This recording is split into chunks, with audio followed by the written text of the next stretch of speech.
আজকে চলেন শপিং করবো টলিবর্তি, কারণ নেক্সট হাইপার মার্কেট হয়ে গেছে রিয়েল 50 অফার। এবারে কি কি পাওয়া যাচ্ছে না দেখলে কিন্তু মিস করবে। হায়াত কুকিং অয়েল পেয়ে যাচ্ছেন মাত্র 9 রিয়াল 99 হালাতে। ওমো ওয়াশিং পাউডার পেয়ে যাচ্ছেন 4.5 কেজি মাত্র 19 রিয়াল 99 হালাতে। ছোট পেঁয়াজের ব্যাগ পেয়ে যাচ্ছেন মাত্র 3 রিয়াল 49 হালাতে। 5 কেজি আলমোজিস ফাইন সুগার পেয়ে যাচ্ছেন মাত্র 10 রিয়াল 45 হালাতে। ওলে ডে এন্ড নাইট ক্রিম এবং ফেস ওয়াশ পেয়ে যাচ্ছেন মাত্র 23 রিয়াল 49 হালাতে। 500 গ্রামের 2 পিস কিরি ক্রিম পেয়ে যাচ্ছেন মাত্র 16 রিয়াল 99 হালাতে।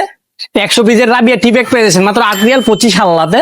সাদিয়া ফ্রোজেন চিকেন নাগিস পেয়ে যাচ্ছেন মাত্র 14 রিয়াল 95 হালাতে। চাক্কি ফ্রেশ আটা পেয়ে যাচ্ছেন 5 কেজির সাথে 1 কেজি ফ্রি মাত্র 9 রিয়াল 95 হালাতে। বেবি কুল ডাইপার জাম্বো প্যাক পেয়ে যাচ্ছেন মাত্র 24 রিয়াল 99 হালাতে। 6 কেজি ডাবল ব্ল্যাঙ্কেট পেয়ে যাচ্ছেন মাত্র 69 রিয়াল 50 হালাতে। জিপাসের এয়ারফেয়ার পেয়ে যাচ্ছেন 4 লিটারের মাত্র 99 রিয়াল 99 হালাতে। রয়্যাল প্রিন্সের 9 পিসের স্টিল কুকার সেট পেয়ে যাচ্ছেন মাত্র 169 রিয়ালে। রয়্যাল প্রিন্সের 2 পিস ভ্যাকুয়াম ফ্লাক্স পেয়ে যাচ্ছেন 1.3 লিটার এবং 1.9 লিটার মাত্র 42 রিয়াল 99 হালাতে। ডিএলসির 5 লিটারের প্রেসার কুকার পেয়ে যাচ্ছেন মাত্র 44 রিয়াল 50 হালাতে। স্যামসাং গ্যালাক্সি S25 আলট্রা পেয়ে যাচ্ছেন 256 মাত্র 3299 রিয়ালে। 128 জিবি ল্যানোভো ট্যাব পেয়ে যাবেন মাত্র 769 রিয়ালে। হাইকার 50 ইঞ্চি স্মার্ট টিভি পেয়ে যাচ্ছেন মাত্র 699 রিয়ালে। রিয়েল 50 এই অফারটা অ্যাভেলেবল আছে 26 আগস্ট থেকে 1 সেপ্টেম্বর পর্যন্ত। তো আর দেরি কিসে, এখনই চলে আসেন টলিবর্তি শপিং করেন নেক্সট হাইপার মার্কেট থেকে। First